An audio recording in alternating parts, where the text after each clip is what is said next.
Today on the bonkers.ie podcast, I, Caoimhe, along with my colleague Fionn, will be discussing all things related to electric vehicles. We'll hear from charging infrastructure specialist Michele Collins from Wallbox and our very own in-house EV owners HUGO and Enda. In recent years, the popularity of electric vehicles has grown exponentially. This is thanks to Tesla owner Elon Musk, who has repopularized electric vehicles, and more importantly, due to a global shift towards adopting and creating greener modes of transport for public and private use. Now, I set one of my colleagues, Fionn, a task to find out everything he could about electric vehicles.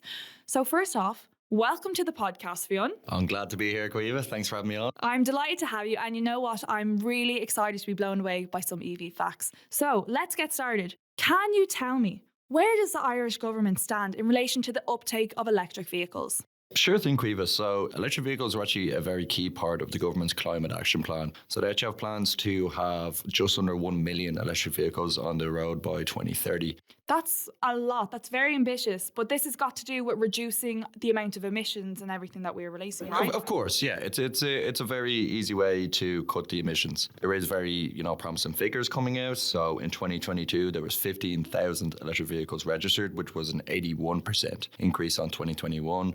And then most recently in January of 2023, which is the most popular time to buy a new vehicle in Ireland, over 13.5% of the cars were electric vehicles. So while there still is a long way to go to get to that 1 million figure, there is growth happening in the market. Yeah, it really seems that electric vehicles and owning one is becoming a more acceptable option for Irish drivers. Yeah, and it's not just Irish drivers either. All across Europe, it's gaining a lot of traction as well. So last year, the European Parliament actually voted to ban internal combustion engines. So that's anything with gasoline or petrol by 2035. There is a small exclusion for sort of supercars like Lamborghinis or Ferrari. They have an extra 5 years. Of course they do. Yeah, of course, So, but that is showing that there is a lot of appetite across Europe as well to sort of put a ban on conventional cars. Yeah, and you know what? People aren't going to have an option to get. No, so now is the time to sort of, hedge your bets on electric vehicles becoming the future. And this could not have happened at a more appropriate time, in my opinion, because the impact our reliance on gasoline-powered cars throughout the 20th and 21st century has had in our environment is horrific. And it just can't be ignored any longer. Yeah, of course. So, 37% of all our CO2 emissions in 2021 came from the transport sector, which shows that we still have a long way to go. And because electric vehicles are powered by electricity, they don't release CO2 as a gasoline or diesel car would. And even in manufacturing of the cars and the production of the electricity used to power them, then still only releases about half of the CO2 emissions that a normal car would. So it is showing that these cars are the sort of key to lowering our emissions, and bringing an end to the gasoline cars is a way for us to really go into a greener future. Now, if there's so many different types of EVs in the market, I don't know where to start. I know you've been looking into this, Caoimhe, so could you give me a lowdown on that? Yes, I can. So strap in. Okay, you're going to learn a bit about EVs now. So as you said, you have probably heard the names of tons of EVs on the market. You've heard of the Nissan Leaf, which is the most popular EV in Europe, or the ID4 Volkswagen, which is the most popular one in Ireland. And although there's lots of different names and brands, there's really only two main types of EVs available. So we have the battery electric vehicle, which is also known as a BEV. This runs solely on battery power. So that's a fully electric vehicle. Then we also have the hybrid electric vehicle, which is a mixture between a fuel-powered car and an electric-powered vehicle. The hybrids are kind of for people who, might have range anxiety and they're worried they're not going to be able to get from A to point B. And it's for people who need to drive longer distances and may not have ready access to a charging point, as they can also be powered by fuel. So yeah, I was looking into actually doing a bit of research on purchasing an EV, but I was actually really shocked by how expensive they are. Is this an attainable goal for the majority of the population, or is it just for people of means?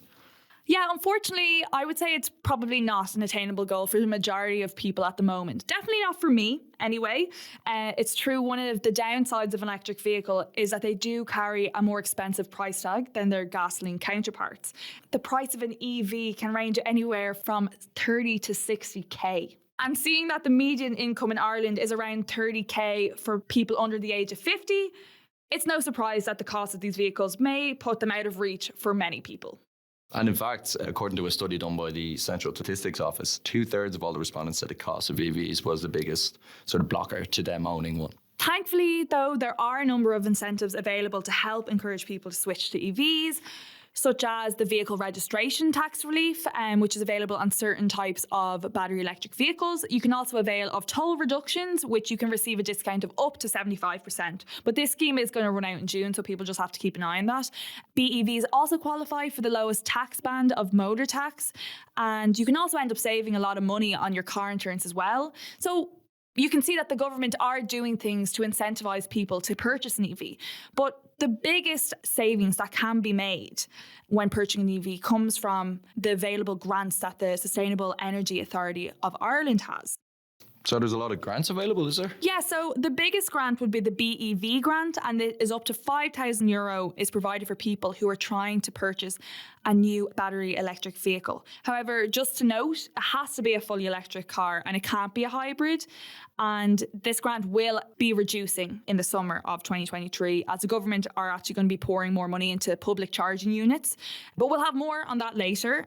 Speaking of charging units, there's also a grant for home charging units, which is up to €600, and homeowners can avail of this if they want to get one installed at their home. However, the owners must have access to off-street parking. There is also an apartment charging grant. However, this can't be applied for people like individuals living in an apartment. It has to be applied for by the owners of the building or management companies.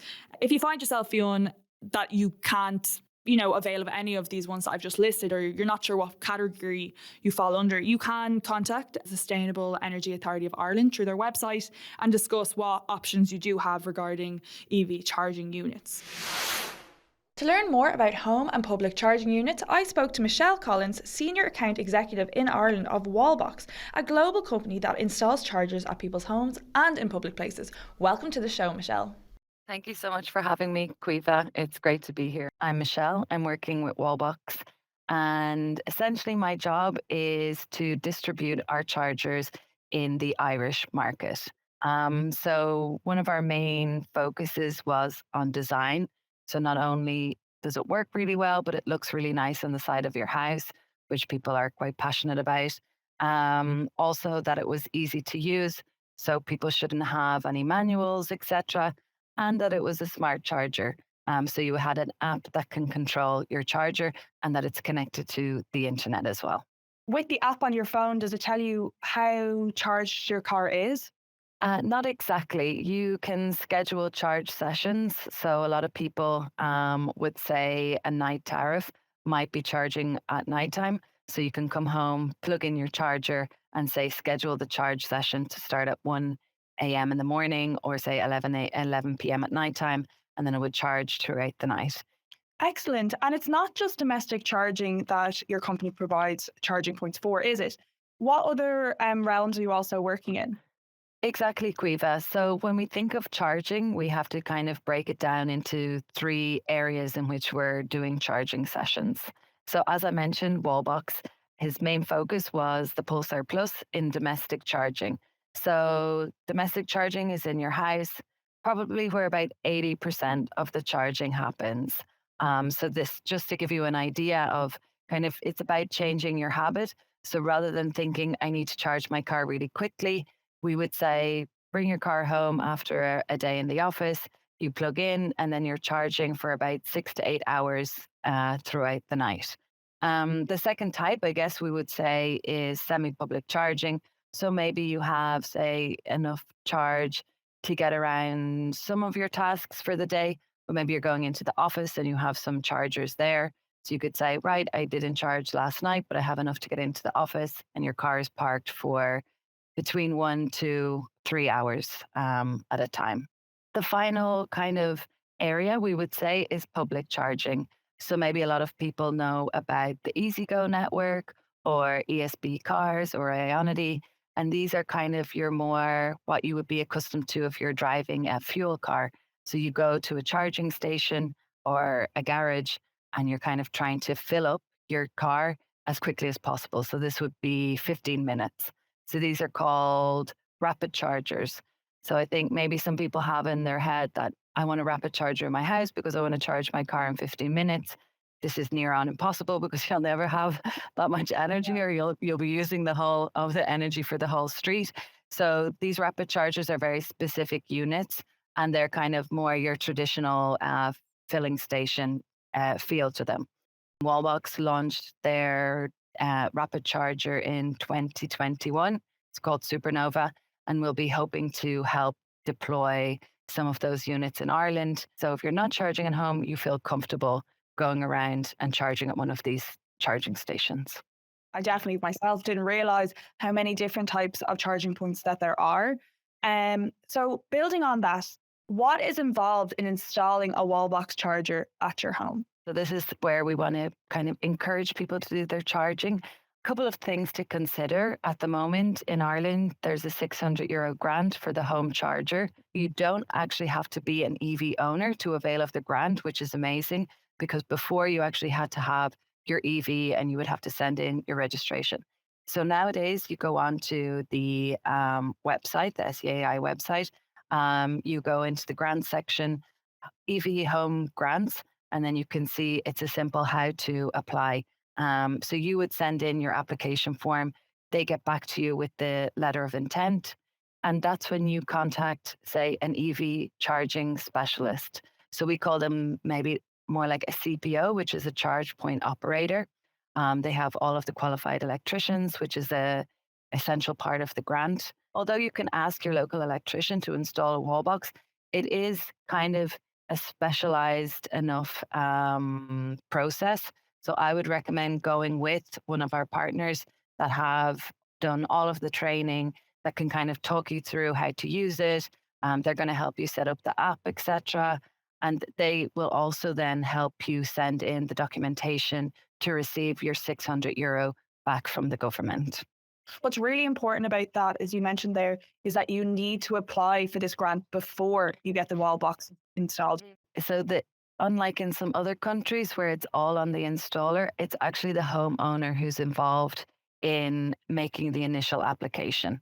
The process is relatively straightforward, and most people are granted the grant. And from start to finish of applying for a wall box charger and getting the grant, how long does it take for this whole process to be finalized?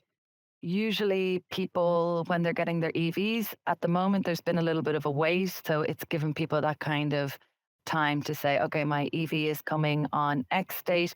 So I'm going to get in touch with Ecoplex, for example. And so Ecoplex will kind of do a bit of a home survey, kind of ask you about your house. When is your EV coming? Do you already have your EV? And they run on about a 2 to 3 week turnaround time. That's a rough estimate because in January and in July, because there's a lot of new cars, it can be a little bit longer. Michelle, you mentioned there about the grants for the €600 grant for the home charging scheme. Yeah. How much does a wall box typically cost to be installed and to purchase one with and without the grant? So Wallbox, we aim to be kind of a top end product, but at a reasonable price. So the Wallbox itself, with solar integration and load balancing, the price is around €950. If you're getting it with a partner, I would say overall for installation and charger, it's between 15 and €1,600. Obviously, different houses require different wiring, etc. So I'm giving you a rough estimate. So say about €1,600. Then you take off the grant, which is €600, and you're paying between €9 and €1,000 for the charger. That's actually quite good value. I really would have thought it was a lot more. And lastly, what are the benefits, in your opinion, to installing a home charging unit to your house? So I would say probably main reason is comfort. I come home, I stick my charger into the car and I start charging. And I don't really have to think about, okay, I need to go out now and fill up my battery. Second thing is you mentioned obviously people are conscious of price at the moment. So if you have night rates, it's a really good time to be charging your EV throughout the night. Uh, Another thing as well, as I mentioned, we're solar compatible. So if you do have solar panels and it's a sunny day, you really want to be making use of that essentially free energy going from the sun. And so you can charge directly into your home vehicle then as well. Thank you so much for coming onto the show and telling us all about your company and what you guys do and your message. And have a great week. Thank you so much, Caoimhe. It's been an absolute pleasure. According to the Sustainable Energy Authority of Ireland, also known as the SEAI, based on the standard usage of an EV, and this is somebody who charges their electric vehicle 90% at home on a night tariff during the night, and 10% of their charging is done at public chargers. They found that it is 4 times cheaper to charge an EV than running a car on diesel. 4 times cheaper. 4 times cheaper. And that's even with all the electricity prices that are currently on the rise and ongoing. Powering an electric vehicle is still cheaper than paying for fuel. And this is especially the case if you have signed up to a smart meter tariff, which could offer you a discounted nighttime rate, a free day to charge on the weekend, or they have an electric vehicle discount. But you mentioned there that that's, for someone who does 90% of their charging at home. Obviously, not everyone has a charger at home. Is there enough chargers out on public roads and in public spaces for people to actually charge their electric vehicles? Yeah, that's a really good question, Fionn, and it's really important seeing the government wants nearly 1 million EVs on the road by 2030. And unfortunately, at the moment, the answer is no. Currently, there are under 2,000 charging points across the island of Ireland. Although there is a grant available to local authorities to install public charging units in their areas, there has been little to no uptake in the scheme.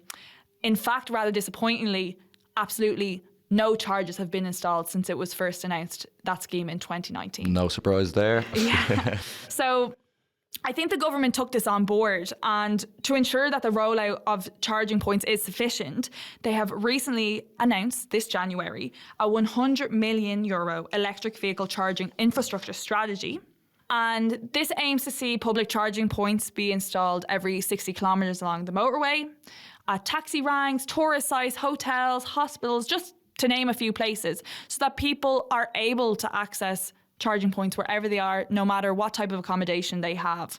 So over the next 3 years, the strategy aims to have nearly 5,000 public charging points available.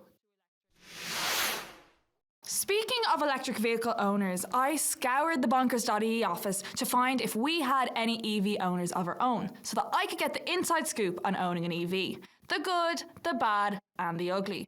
And I have found some willing participants. First up, we have HUGO, our lovely project manager. Welcome to the podcast, HUGO. Hi guys, thanks for having me. Thank you for coming. So you own a hybrid plug-in vehicle. So can you tell me what made you purchase a hybrid plug-in electric vehicle? Absolutely. So probably traditionally environmental reasons. I want to do my thing for limiting footprint on the planet. So I done a lot of research personally, and I kind of landed on a plug-in hybrid. So that kind of gives you both the benefits of an electrical engine or battery per se, and then it has a full petrol mode that you kick into as well.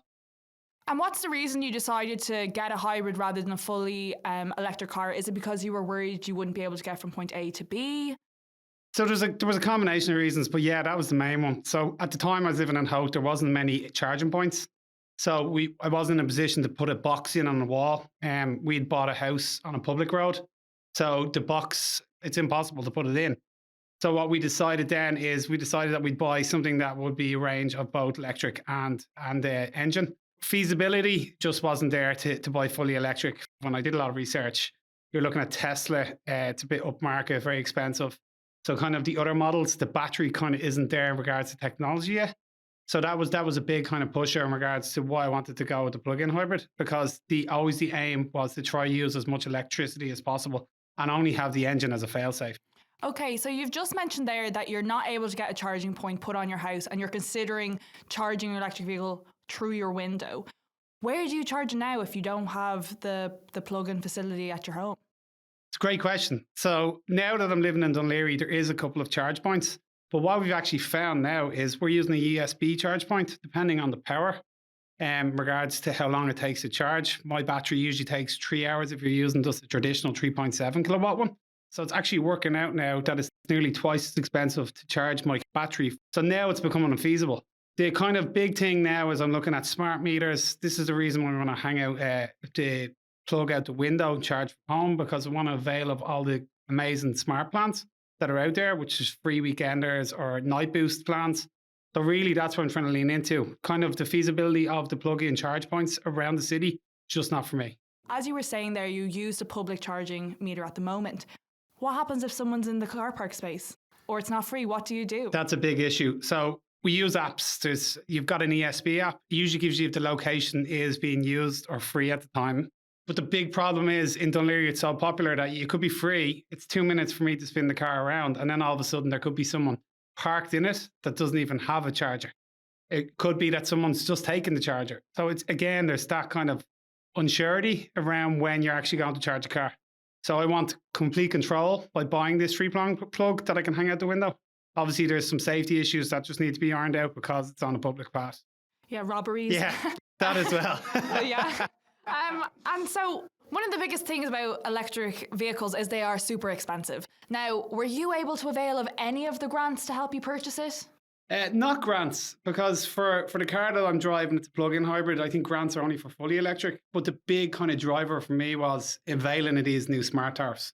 There's a plan there that I found on bonkers.ie that's specific to night boost, where you get 3 hours free a night. So I think that'd be huge for me. I was looking at the calculations for what I'd save on petrol. I'd be little or no petrol, what I'd need to put in the car, which is about 1,500 to 2 grand a year in savings. So I think that's the biggest driver for me.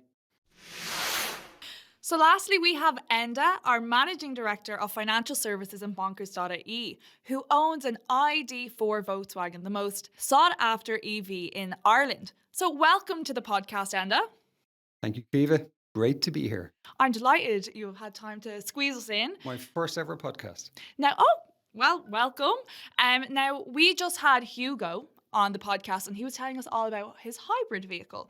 Now, I know that you have a fully electric vehicle. So can you tell me what made you purchase your EV?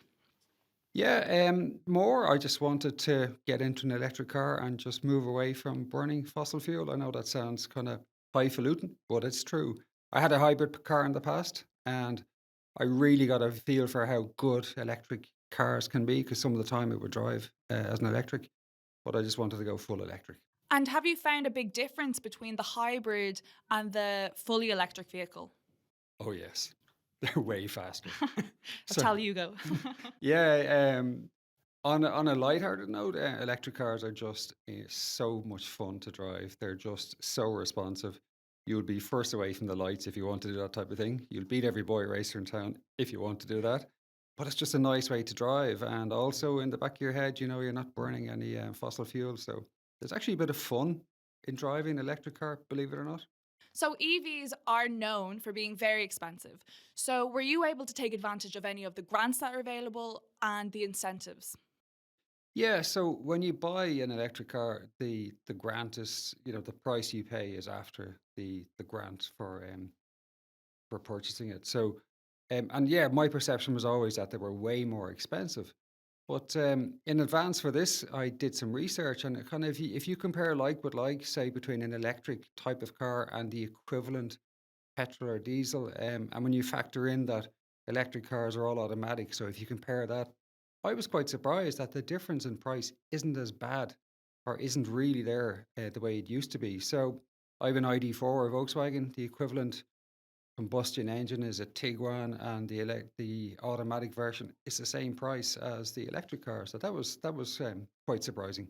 And what about the maintenance costs of upkeeping an EV? Are they expensive? No, in fact, the opposite. There's less moving parts on an electric vehicle. So I checked the windscreen tag.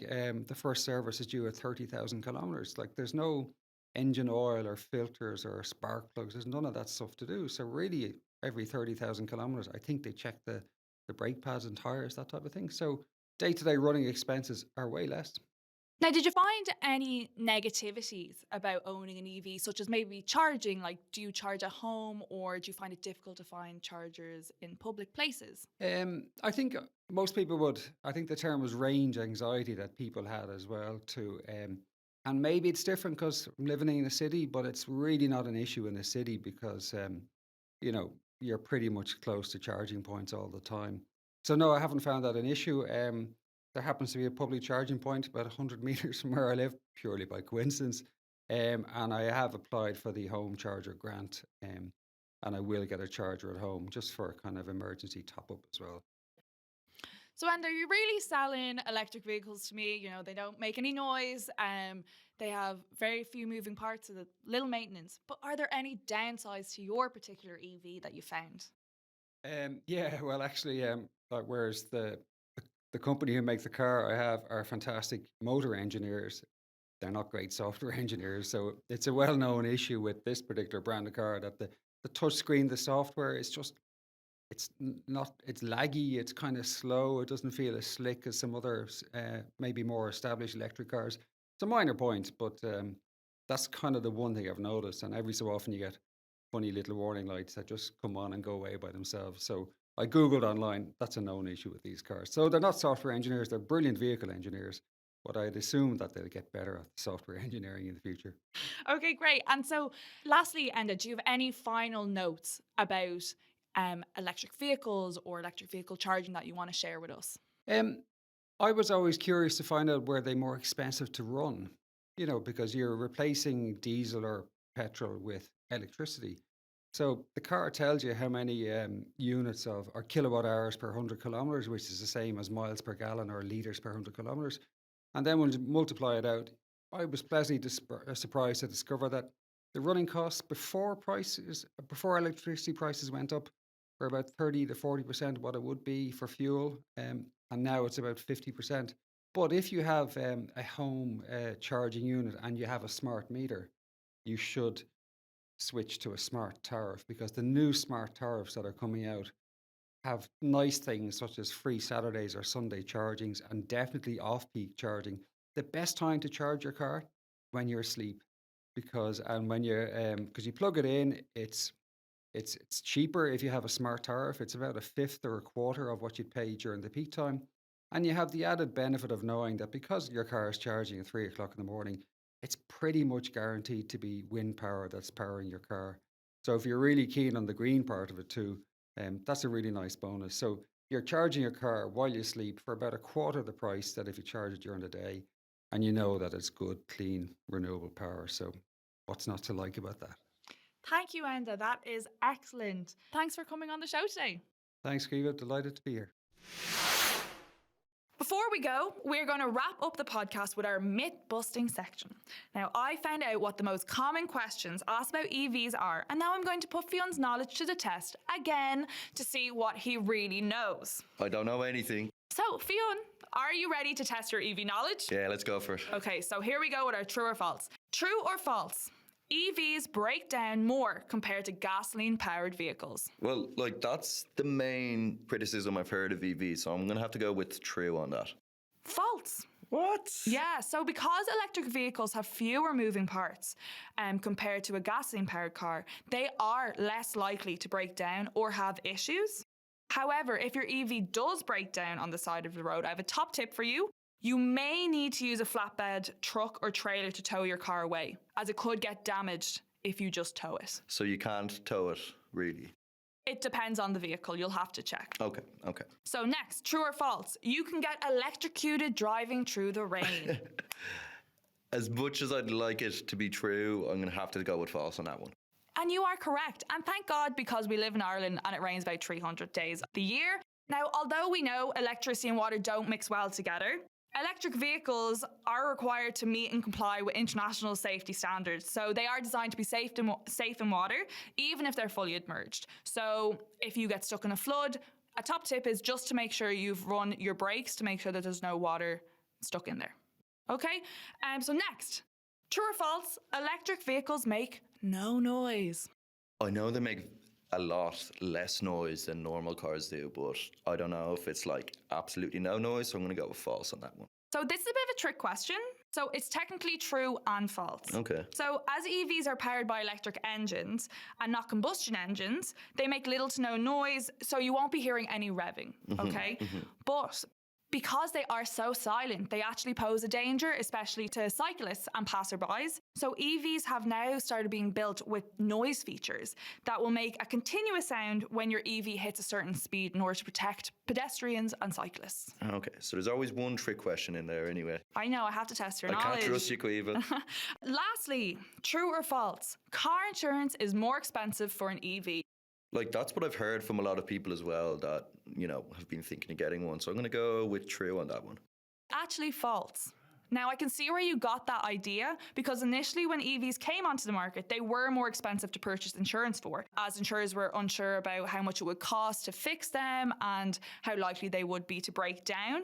But as they've become more common on Irish roads, many insurers have actually started offering discounted insurance for EVs to support a greener environment. So, a little plug in here now. If you're looking for car insurance for your EV, make sure to check out our car insurance tool on bonkers.ie and you might be able to find the best policy for you.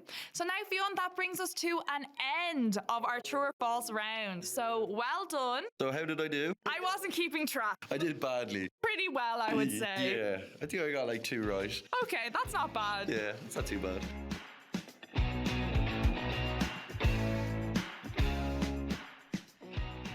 That's all we have time for now on electric vehicles. I want to give a special thanks to Fionn, Thank you very much, Caoimhe. our guest speaker Michele Collins from Wallbox, and our very own in-house EV owners Enda and HUGO for their excellent insights. And last but not least, I want to give a shout out to our research team of Sarah and Theo. So thank you for all your hard work. And remember, if you're looking for the best car insurance quotes, energy deals and more on the market, head over to our website. Don't forget to like and subscribe to the bonkers.ie podcast on your podcast app of choice and follow us on Instagram for our top personal finance and energy saving tips. Bye for now.